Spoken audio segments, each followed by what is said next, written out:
Bongbong Mr. Marcos? Chair, iko-correct ko lang po na bago pa po ipasara, close na po kami ng 2023. Ng 2023. Yes po, Bakit Mr. niyo po Chair. kinlose?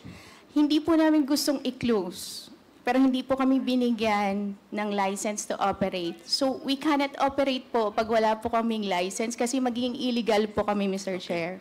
Bakit po ayaw niyong i-close? Maganda ba yung negosyo? Sorry, ayaw namin i-close. Sabi niyo, hindi niyo sana gusto i-close. Yes po, kasi Opo. negosyo po yun. Ang Negosyo. negosyo ay kumikita, so bakit po natin isasara? Okay. Kung masama po yung nagiging epekto or may mga nangyayaring masama, itutuloy niyo po ba yun o hindi? Mr. Chair, ang POGO naman po ay legalized. Kung mayroon pong masama na involvement ang POGO, marami po tayong government agencies na in charge po doon na dapat po yun po yung nag-check. Sila po yung dapat na nakakaalam. So, ilan po yung magagandang pogo nyo noon? Ang POGO po namin, we only have one master license po, Mr. Chair. Pero ang location ay isa lang.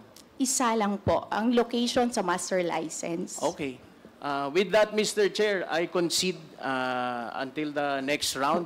And thank you for the opportunity to ask the questions. Thank you, Congressman Vargas. The next to interpolate. Mr. Chair, may I be recognized very Yes, briefly? Senator Laila de Lima. Can I ask permission to leave temporarily? I'm going to UP for an engagement, speaking engagement. I'm scheduled to speak there at 2:45. And then I told the organizers that as soon as I get there, they allow me to speak. And right after I speak, I come back. Okay, thank you. Salamat Yes, po. you are excused and we hope to see you again. Yes, after I'll your be leaving my engagement. things here. Thank you. Thank you. The next to interpolate is Congressman Johnny Pimentel. You have 10 minutes. Thank you, Mr. Chair. I would like to direct my questions to Colonel Asierto. If he's still online. Yes, Colonel Asierto, nandiyan pa kayo, di ba? Present po. Magandang hapon po, Colonel Asierto. Magandang hapon po. Kanina, nag-interpellate yung isang kuliga ko rito. May binanggit ka na may patong sa ulo mo na 50 million pesos. Hindi po ba? Opo. Sa tingin mo, Colonel Asierto, bakit naisipang mong nasabi mong meron kang patong sa ulo mo na 50 million pesos? During po nung hearing sa Blue Ribbon, lumabas na po yung informasyon na yan na meron na pong patong yung ulo namin. Kami po ni Director Pardo. At talo na nung lumabas yung matrix laban sa amin, na ako yung nasa taas, na nasa baba sila Director Pardo at Lito Perote at Jerry Liwanag, mga iba pang kasamahan namin. So, noong pa po, yung hearing pa lang po ng Senate sa Blue Ribbon, meron na pong patong yan. Sa tingin mo, Colonel Asierto, sinong may pakana na patungan yung ulo mo ng 50 million pesos?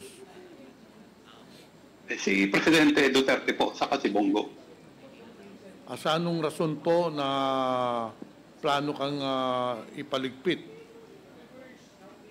Dahil po dun sa ginawa kong report, na-discover ko yung kanilang koneksyon kay Michael Yang saka kay Alan Lim, kay Lin Wenxiong. Okay, Colonel Asierto, gaano ka nakatagal sa serbisyo nung nandun ka pa? Nagsimula po ako as cadet, 1984. Graduate po ako 1989. So, ganun po kahaba ang aking pagsiservisyo po. Kailan kayo na-introduce? Hanggang kailan anong taon kayo hanggang nagserbisyo? Hanggang 2018 po. According to the reports, kayo po ay na-dismiss sa serbisyo? Opo, dahil po doon sa AK-47 na ibinibintang sa akin na ako nag-smuggle at ako nagbigay sa NPA. And marami din ang nag-akusa sa inyo, may mga nag-file ng kaso po sa inyo. Totoo po ba yun? nag-file lang po ng kaso sa amin yung sa yung tungkol diyan sa magnetic lifter na inimbestigahan namin. Kilala niyo po ba si Jimmy Guban? Opo. Siya po yung aking kinakausap o counterpart sa Bureau of Customs. Isa ba si Mr. Jimmy Guban na nag-akusa sa inyo? Siya po yung testimony po niya ang naging basis.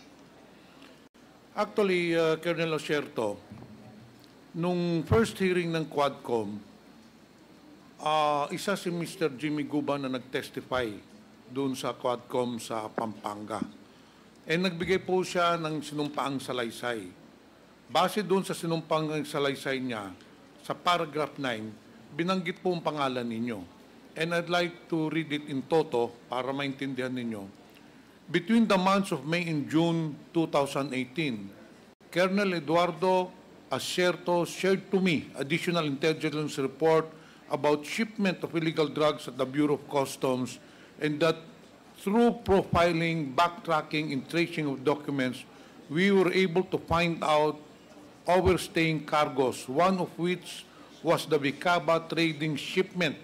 Upon discovery thereof, I instructed my staff to verify an improper consignment, etc., etc. So, kayo po ang nagbigay ng intel report kay Jimmy Guban regarding this container na overstaying ng Vicaba Trading? Opo, at binigay ko rin po yan the same information kay Director Pajardo ng PIDEA. Tapos ito po bang container ng Vicaba Trading, dito nakalagay yung dalawang magnetic lifter? Opo, yun po yung nakuha. Saan nyo nakuha yung intelligence report? Binigay po ng confidential informant. And then, nang nag-usap kayo ni Jimmy Guban, ano pong sinabi mo sa kanya? Binigay ko po yung informasyon. Sabi ko, hanapin kung nandyan. Pwede mo bang i-detalye dito yung intelligence report na binigay mo kay Jimmy Guban para naman malaman natin ano talaga eksakto ang sinabi mo sa kanya? Dahil ito po ay para malaman natin, kasi doon sa sinumpaang salaysay ni Jimmy Guban, nakakonekta po dito po yung mga pangalan nila Michael Yang, yung Davao Group, at kung sino-sino pong iba. So gusto ko rin po namin malaman sa bibig ninyo, ano ba talagang nalalaman ninyo parte dito sa yung illegal drugs na shipment na worth 6.2 billion pesos? Ano ba talaga yung eksaktong sinabi ninyo kay Jimmy Guban? Bago po na-discover yung Vicaba, ay nagbibigay na po ako ng information sa kanya. Pag meron ako natatanggap information na meron dumarating, ibinabato ko po sa kanya. Nung diyan naman po sa Vicaba, ang binigay kong informasyon sa kanya is merong dumating na allegedly abandona. Ang nakalagay doon sa bill of lading as door frame po yata yun eh. So ang ano ko sa kanya is hanapin yung abandon na na container van.